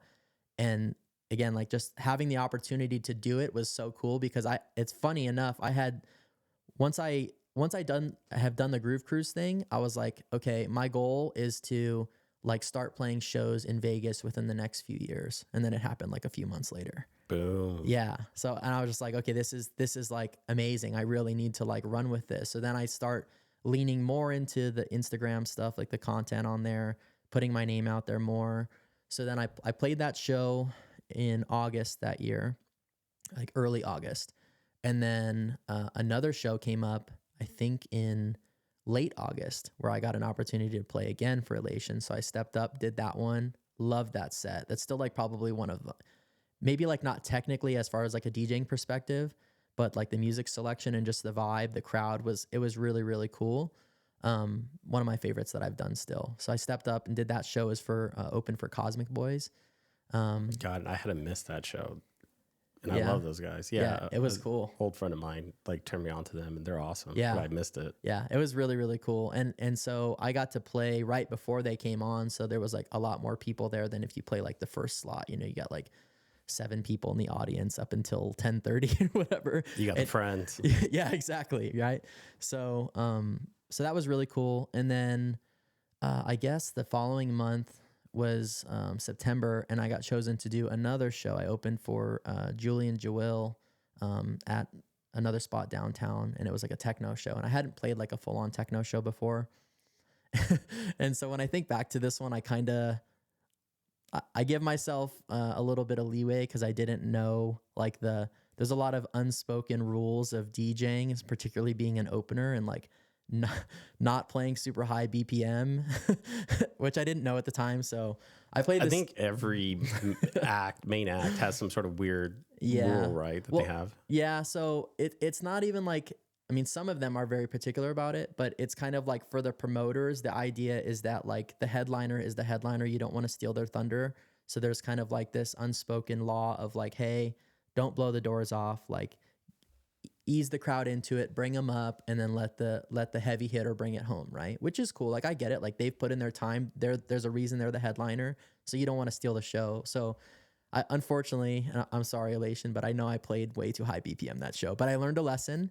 But the brother, you just gotta tell them, yeah, steel sharpen steel, my friend. Yeah. I left it good for you. Here we go. so yeah, I played high BPM on that one. But it was a good show. The crowd was into it. Even like one of the promoters was into it. He was in the crowd, like, you know, videoing me and like he's having a good time. So it was cool. And I think that they gave me the leeway because they were probably like, hey, he doesn't know, which is fine. But you know, later on, I know the laws of the land and what to do and what not to do. And when in doubt, honestly, you just got to ask the question too. So I now, anytime I get selected for a show, I'll ask like, is there a particular style? Are there any things that are out of bounds? Like, is there a BPM that I need to stay under, like safely, stuff like that? And that helps guide kind of how I'm going to do my sets and stuff. So you always go to the main DJ and you're like, what are your boundaries? Your musical boundaries? No, I don't go to I'm kidding, but I'm kidding. That's basically what you're doing. I mean, because again, it's a weird thing because you don't want to blow the opportunity. I want to be able to play future shows. So I'm not trying to like piss people off either. But at the same time, I also want to give it enough of like who I am as an artist, right? Because I do have a unique style, I think, for the way that I play music. See, I have a very different opinion in that. My time is what's worth it. And if I'm there and I'm there for the opener, I'm a very different opinion. Like the opener should be bringing it because I'm here. Yeah. But I'm not here to crescendo anything. Right. I'm here. And if everybody brought an amazing, and I mean this sincerely, especially that I go out to different festivals and, you know, most people skip the openers because of that. It's like it's like, especially for large festivals, bring your A game. Yeah. That's it. You're supposed to be, you know, here's everybody paying a premium on the ticket. Yeah. Why would anybody tell you, hey, just, you know, take it easy? It's like, what do you mean take it easy? I'm here. Yeah. Why would I? Yeah. It's like holding back a a bronco that's trying to like go full at it, and Exactly. you're like, hey, let's be a pony today. Yeah, exactly. It's like, hey, just go ahead and just like, just get them started. They're Yeah. still drinking and eating. Don't worry. But like I get it from your perspective of like a fan. Like I'm going there, I want to have a good time, right? Like let's cut to the chase. Let's turn this shit up. But Well, but at the buying tickets, right? That's the Yeah. thing is, why do most people not care to go see unspoken talent? yeah, Because most unspoken talent has to deal with that stupid rule, or at least for the sake of playing nice, Right. You're like, hey man, like I get it. I'm supposed Yeah. to be here. But then that's kind of a catch-22.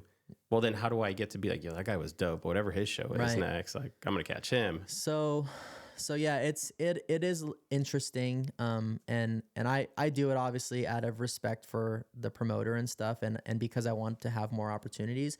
I think the biggest thing that will get you the opportunity to play later sets or to play bigger shows to where you can open up a bit more is consistency and bringing people to shows and like people having a positive reaction. So for me, I put so much thought into song selection and like building a set that is kind of like a little journey. Like I don't want to just play the same BPM the whole way that had like it. I allow a lot of my sets to breathe. There's a lot of times where there's like lulls for dramatic effect, but I like to like you control the ebb and flow of the crowd, right? And it's not just like it's cool sometimes to have everybody just like pounding for an hour straight, but I like to have it be like kind of an ominous, weird, dramatic opening, and it kind of like leads into. Well, no, that you see, that's where I agree with you. For me as a fan, I'm there for an experience. You're the conductor, Yeah. right? Like that's what I paid for. That's what I came here to see. You like show me something cool. Right. You don't go, Do something. yeah. you don't go to like a movie and you're like, oh well, hopefully it's just like John Wick every time. You're like, no, I came to this movie because I knew it was John Wick. Yeah. I came to this other movie because there's going to be that there. So I almost feel like that's what's missing today is there's like no soul. Like think about it. Have you caught an Avicii set, right? Yeah. Before he passed. I think. So I was lucky. I caught him like in 2011 and 2012 at EDC, and it was amazing. Actually, I don't know if I've seen him live. I don't think I did. Awesome. Why? Because he always brought he had a lot of soul to his set. He wasn't at least I don't think so. That wasn't my experience of it. Where he didn't go just to go nuts. Right. He came to play music. Yeah. And that's where, as a fan, that's what I'm looking to do. I'm looking to go listen to like a great set. I don't listen to songs individually myself. Yeah, you want the experience. Yeah, I want the experience because like that's where I'm like, man, what a great curated thing that this person just did for the fans. Yeah. And I'm one of them. I love that.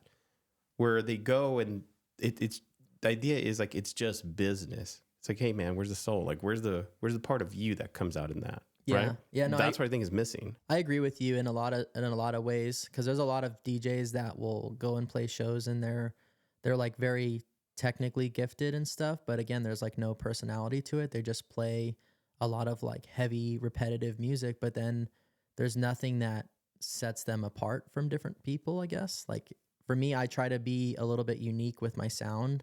And that's always subjective, right? Some people may be like, oh, this guy's like cookie cutter, but there's a lot of people, if you show people things that they haven't heard before or present things in a way that hasn't been presented before, it makes things interesting. So it comes down for everything from like the way that you market yourself, like the image matters, like the persona matters, like the style of music that you play matters. Like when I play a set, I want someone to be like, oh, like this is his style, right?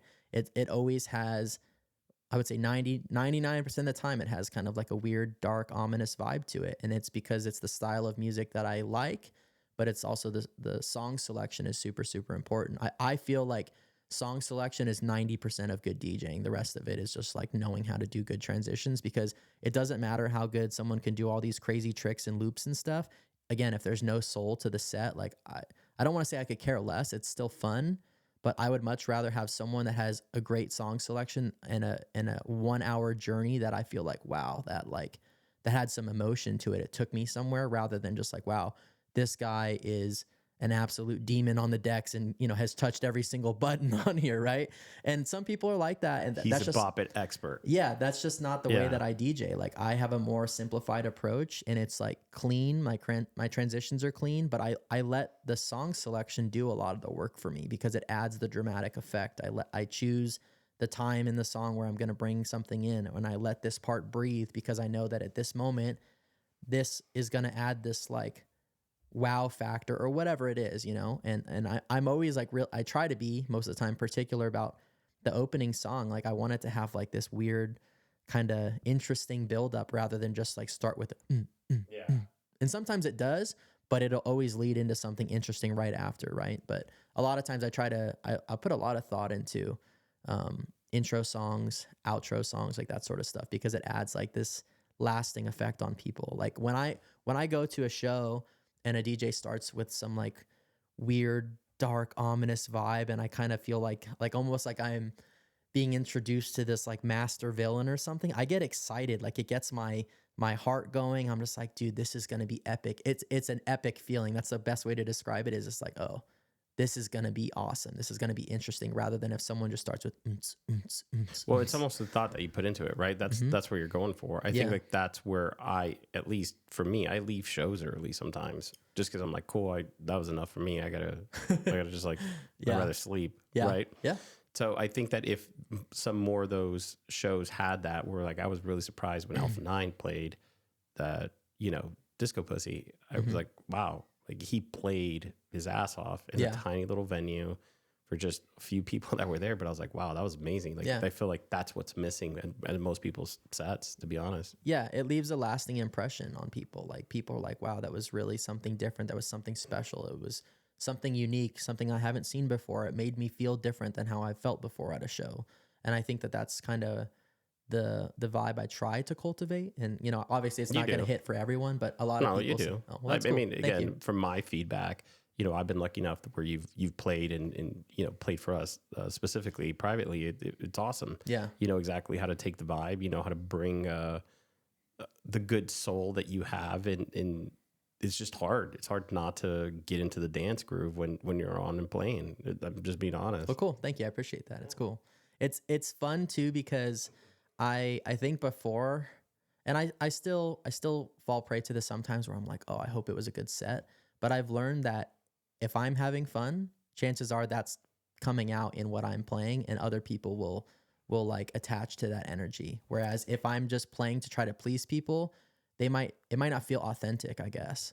You know who I've noticed does that the best right now? Amelie Lenz. Does what the best? That enjoy her set. Oh yeah, she's having the best time ever, and in watching her do that and going to that experience, it like radiates into the crowd. 100%. Yeah, I haven't seen her live actually, but I would really like to. Just caught her in Amsterdam. Oh, I bet that was awesome, dude. Awesome. Yeah.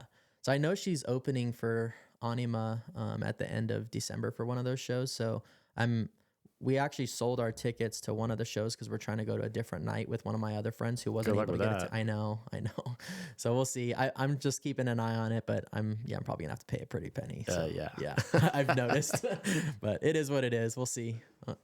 You know, it'll be a unique show, so I'm willing to spend some coin on it, but it's certainly not ideal. But what is it that you find yourself wanting to do moving forward? Like, where is your intent? Like, what are you looking to hunker down for with your DJ career right now in the next year?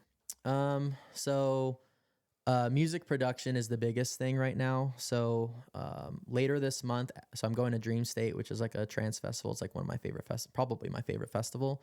I'm going to that later this month, and then when I get back from that, I'm actually going to buy the production software, because before I just had like the trial version, and then I ended up this was like late last year. I got the trial version, kind of messed around with it a little bit, and then I ended up getting promoted at work to a management position, and that has just like slowly been draining the soul out of my body. So I'm actually applying for other positions in the company, and just kind of want to go back to being a regular employee, so that way when I clock out, I can turn off. I haven't really been able to do that in a while, and I've been letting the weight of that stress and stuff kind of just, I'm so tired when I'm done like working for the day, to where I haven't been putting as much effort and time into the things that like truly make me happy, like music. And not that I like never DJ and stuff, but I haven't put any time into music production since late last year because when the trial version expired, I didn't buy it, and it's it's like $1,000 or almost $1,000 to do it. So it's it's a big commitment, I right? don't think you understand the level of network that you and your friends and even me have of people that have tons of gear and probably never use it. Right. So keep that in mind too. Yeah, so it's not just the gear though, it's like the actual software, like the program for the computer itself, like the license subscription or whatever, cost a good amount. But yeah, there's a lot of equipment that I could borrow or use at, when needed, which is awesome. I love that. But yeah, it kind of goes back to, I think you said this earlier, where you make up excuses and things allow life to suppress you and get in your way. And I've realized that I very much have been doing that this last year because of the stresses of my job. And I've now realized that like my peace of mind and like general life satisfaction and work-life balance is not worth any amount of money. It's not worth any title for me. I would much rather go back to being a good employee, even if I have to take a pay cut. Like I just don't care. I'm so resolute on like getting back to a place to where I'm enjoying life on a day-to-day basis and I'm not feeling like this crushing stress weight from work. Because at the end of the day, like if something happened to me tomorrow, like somebody else would be in my seat a week from now, probably. And yeah, people would feel the effects of it initially, but at the end of the day, the show will go on. So unfortunately, like I'm still a number, maybe not to my immediate coworkers, but to the company as a whole, I'm still a number. Like I'm doing a good job and stuff, but somebody else could come You're in always and do a that. number, Yeah. unless you're the one giving numbers. Yeah, that's You know what I true. mean? Yeah. So I just kind of am like learning that I need to step back and do what's best for me. And like, I have a dream to pursue and I've been putting it on hold for a job for what? Like for some money? Like, yeah, money's nice and I'm able to do things with it that I can go and enjoy. Like we went on a trip to Norway and stuff like 2 months or within the last month and a half. It was amazing, but I could still do that with a lower paying job too. It just, might change the savings scenario by a few months or whatever it may be, but it's not going to like Right. majorly affect my life to where I can't survive and I can't do things. And I think I just had to let go and realize that like this title doesn't matter. Going back to being a regular employee, there's nothing wrong with that. If I'm happier and if I'm able to engage in the things outside of work that I truly enjoy and have passion for on a more regular basis because I'm not feeling the weight of work all the time, then it's absolutely worth it to me.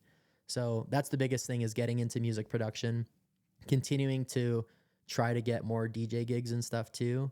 And we'll jump back to the DJ, like the DJ journey, if you will, from late last year in a second here. But yeah, I'm just trying to branch out and get more opportunities to play more shows for more people, different crowds, even different like promotions and stuff.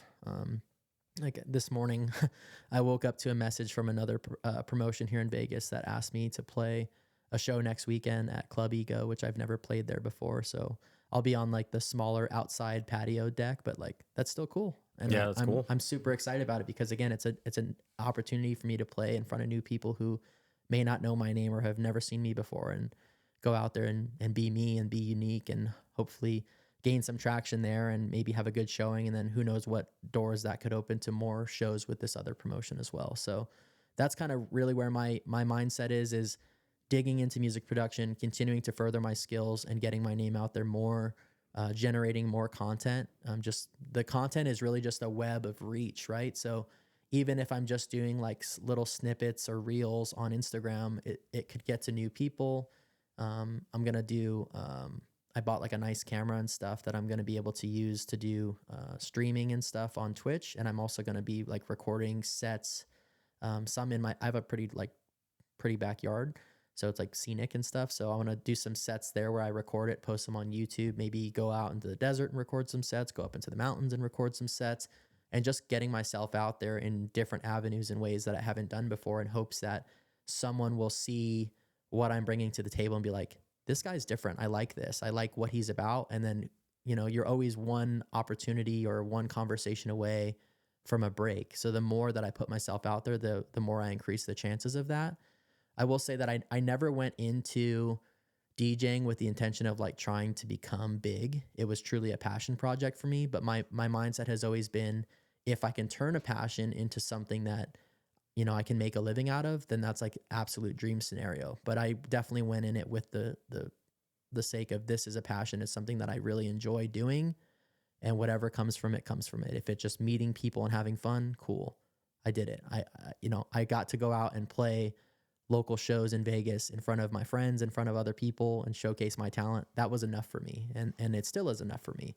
But if I can leave my job that I feel doesn't appreciate me and go and learn how to make music, DJ, and travel the world and live on my own terms, then that would be an absolute dream.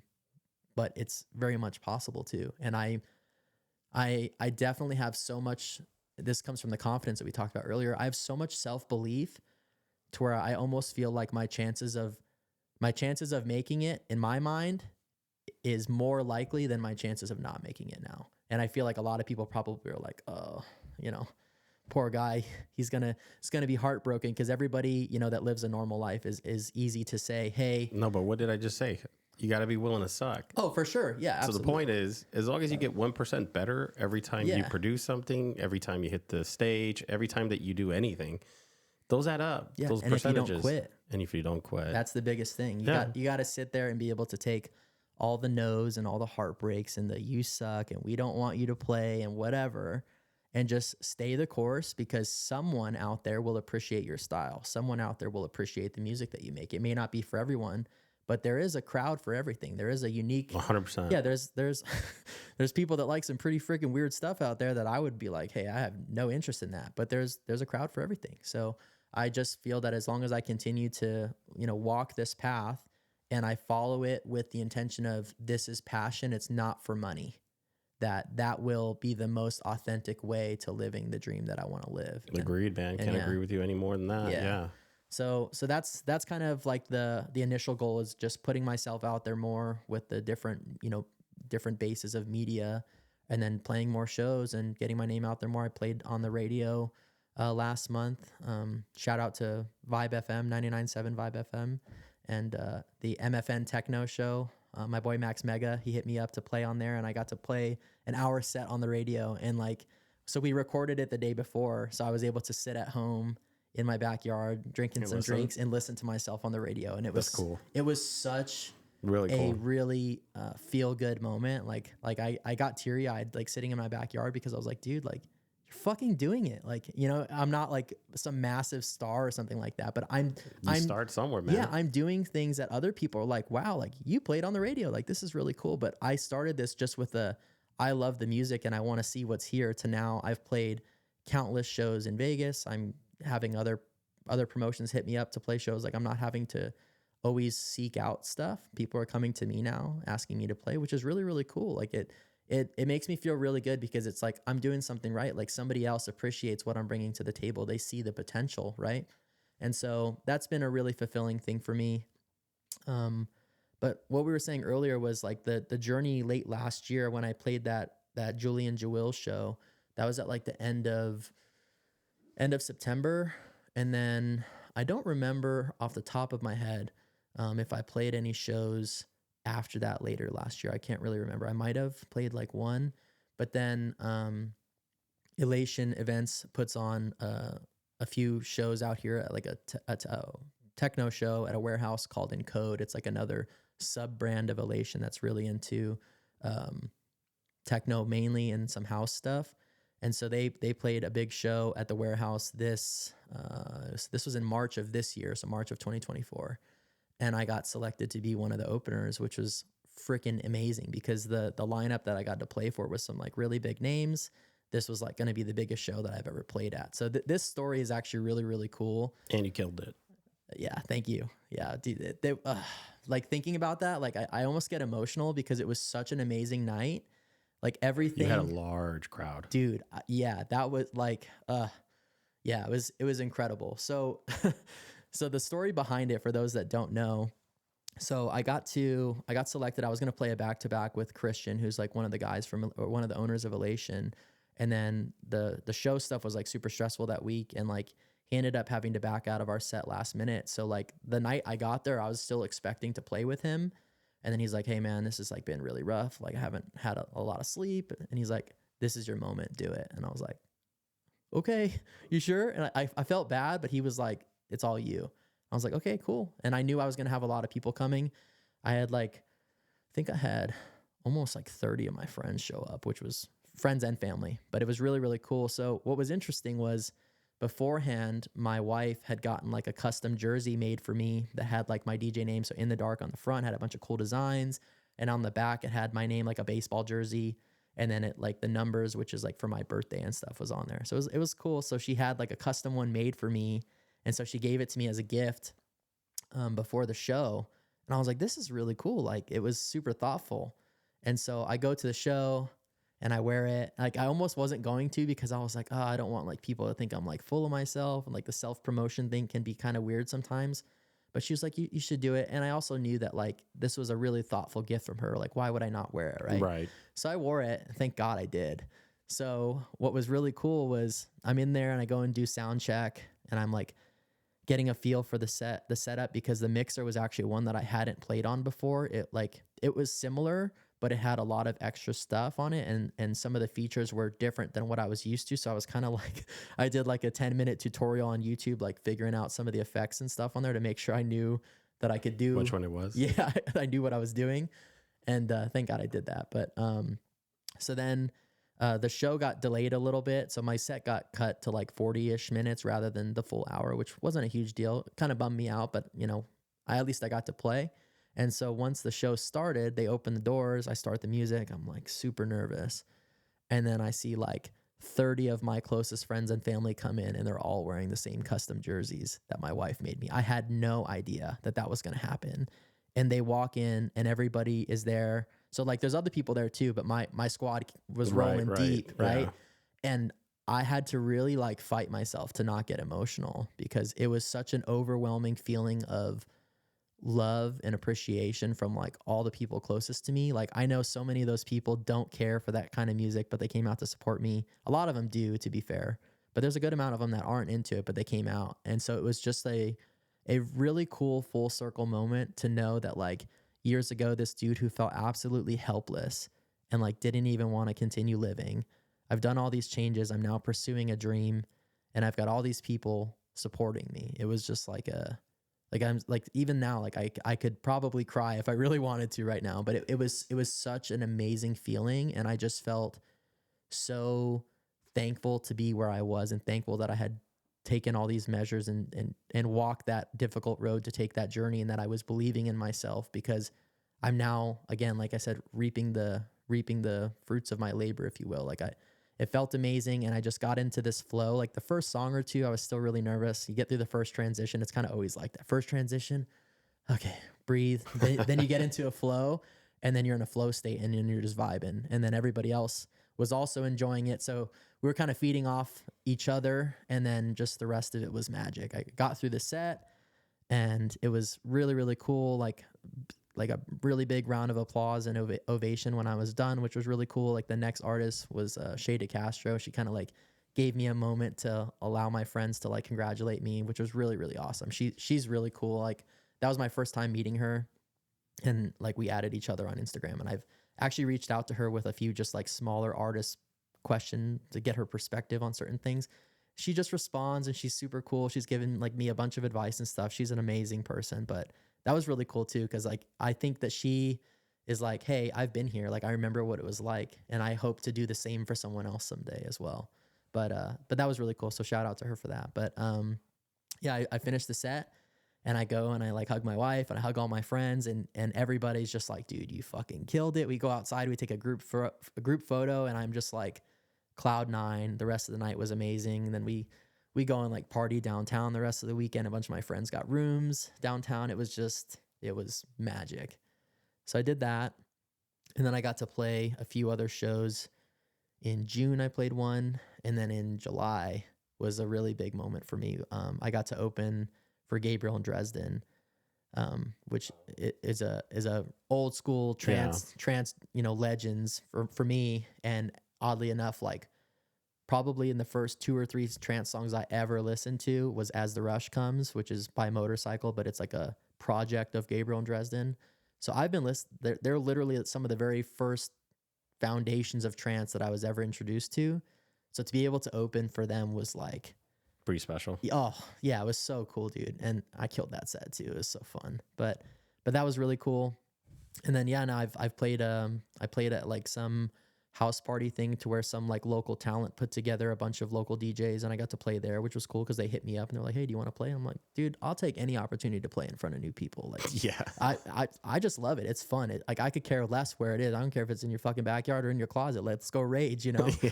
But it was really cool. And then it provides the networking opportunity too. I meet a lot of new people, and then like that leads to one other thing. And then like the radio show happened last month. And then today I wake up to the news of like, hey, do you want to come play at this club that you've never played before for a promotion you never played before? That's dope. Yeah. And so there's another thing called the Discovery Project that Insomniac Events is like who runs EDC and all like the major festivals for those that don't know.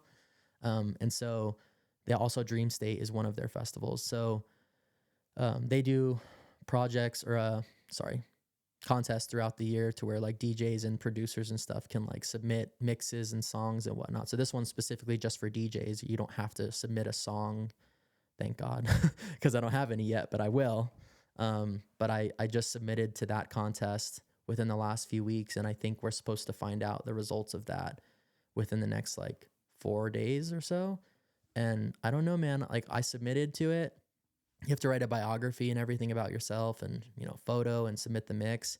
I feel super strong about it. And I don't know why, like when I submitted it, I just had this like feeling in like the very core of my body, like in my bones that like, I'm going to get picked. And if it doesn't happen, yeah, it'll suck and it'll hurt me for a little bit, but I don't know, dude. I think you're focusing on the wrong thing. What? You're, and I learned this from, God, what's his name?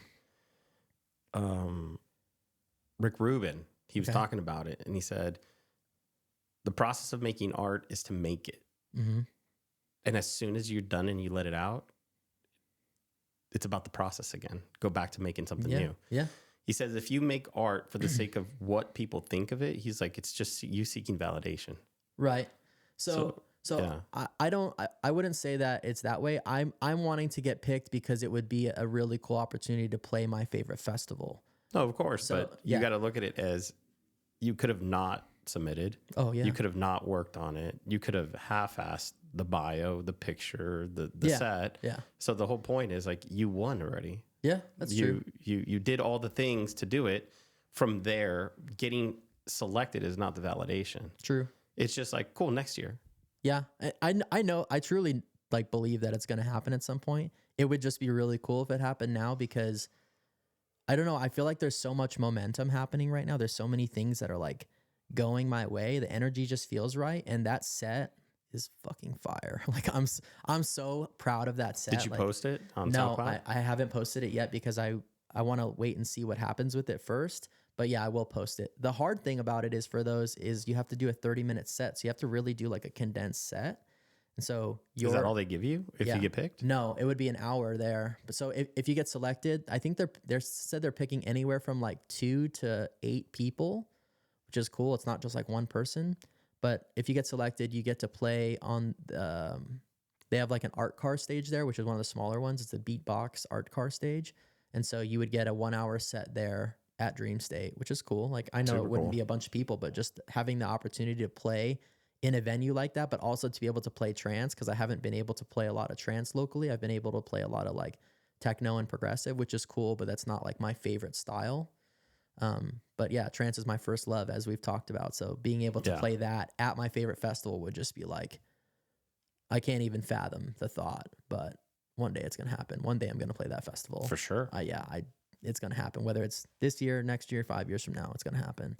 So yeah, I don't know, man. I just have this really, really intense like self-belief and excitement for it. And just the submission felt as so you should, good. though. Yeah. As you should. I'm just saying, don't get caught. And I'm speaking to you because it's the same way that I feel at times. and again, just hopefully these words by Rick Rubin like resonate. It's like the process of making art is just to make it. Right. It's the process that you fall in love with, not what is the response What's to your the art. result? Yeah, I feel you. So I say that because, again, been lucky enough where you've played at my house, and the amount of energy and soul that you had when you played was amazing. Now, you being able to translate that always is basically what the great thing is how lucky am I as your friend to be able to see you be in your moment. Does that make sense? Yeah, no, for sure. So I would love to share that moment with other people. Like, you should see how, Danny gets when he's up there and he's like lost to his sauce. Like, it's awesome. It's Yeah. beautiful. Yeah. Right. And then for other people to experience it, to be like, man, that's great. And then I get to feel lucky as to that you, as my friend, were able to do that. And I'm like, yeah, I want everybody else to be able to see that. Yeah. That's cool. No, that is very cool. And I appreciate that. It's a very nice sentiment and stuff to hear that. And it's something I've heard a fair amount actually from random people. Like some people are my friends, but other people that like came up to me after certain sets I've played and they're like, hey, who are you? Like, add yourself on Instagram. Like, I will go, let me know anytime you play in Vegas, I'll come to your shows. There was a couple that I met on Groove Cruise, the first Groove Cruise that we went on. Me and my friend Taylor met them, but it was like brief. And then we saw them the following year at EDC, just kind of like recognized them and chatted. And we're like, oh yeah, I remember you. And then the last 2 times that we've gone to Groove Cruise, I got to see them as well. And this last time my wife went on Groove Cruise with me, so she got to meet them too. They now live in Denver. I'm actually going to see them next week when I go to Red Rocks. I'm going to see Armin van Buren at Red Rocks, which is going to be fucking awesome. But we're going to go and catch them for dinner just to, catch up and whatnot. But they're really cool people, but I don't really like know them super well. I've just kind of partied with them at Groove Cruise a few times, but we got close over, the course of that. They were kind of like our buddies last time. We were with them most of the time. And so that's how it's supposed to be in the rave community. You're supposed to meet people and be like, amazing. Hey, what's up? That's probably my favorite thing, is the sense of community and the people that I've met, like people like you. Like I met Autumn through music, and then through that I met you, and now we're sitting here doing a podcast. And like, we've had some of the like most deep conversations I've had with a lot of people, and like I still don't know you that well, but I feel like I do. Like, you've invited me to your house, like I've played music here. Like, I don't know, it's just cool. Like, having the opportunity to meet people that had it not been for music, like we wouldn't be sitting here having that discussion, which I think is really, really cool. But yeah, so this last year on Groove Cruise, I played my set, because I've now played Groove Cruise twice, 2 years in a row. This last year, I guess I didn't mention that I played Groove Cruise this January as well. My friend, the buddy, didn't come this year, unfortunately. But me and my wife went, and it was a really, really cool time. And so you got picked again? Yeah. Oh, yeah. Awesome. Yeah. I've been able to play Groove Cruise twice now, and then all the other shows that I mentioned here in Vegas. So we're not going this next January. Do you just get like drink coupons for playing? No. You just get the opportunity to play and put your name on the flyer and stuff. But respect. All right. I think I did get a little bit of a discount, but it was like, maybe like $50 off the room or something like that. But either way, it's still cool. Negligible. Okay. Yeah, exactly. But for me, again, I'm not doing it for the perks. I'm doing it just because it's totally a fun opportunity. It's just, I always think back to time, right? And it's like, if you're willing to give the time and if you're willing to go, like, everybody deserves to be compensated for their time. Yeah, no, I agree with that. And so that is one thing that does suck for, like smaller artists and stuff, is like there's a grind where all you're doing is putting yourself out there. Like, I still haven't made a dime from anything that I've done in music at all, like not a cent. And I don't really have an issue with it right now, because again, I'm doing it with the intent to put myself out there and to gain that foundation. And then I think that at the right time, then I'll be able to justify like, hey, I want to be paid for this. Right. But I think that might have to come after you actually create music that you get to produce yourself. I agree with that too. I think that's a big factor in that.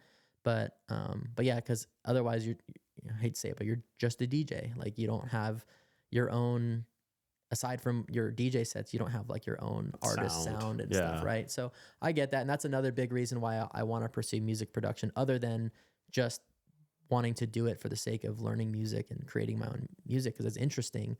But it also bolsters that, it allows you to leverage the part of being an artist more too. Like, you bring more to the table.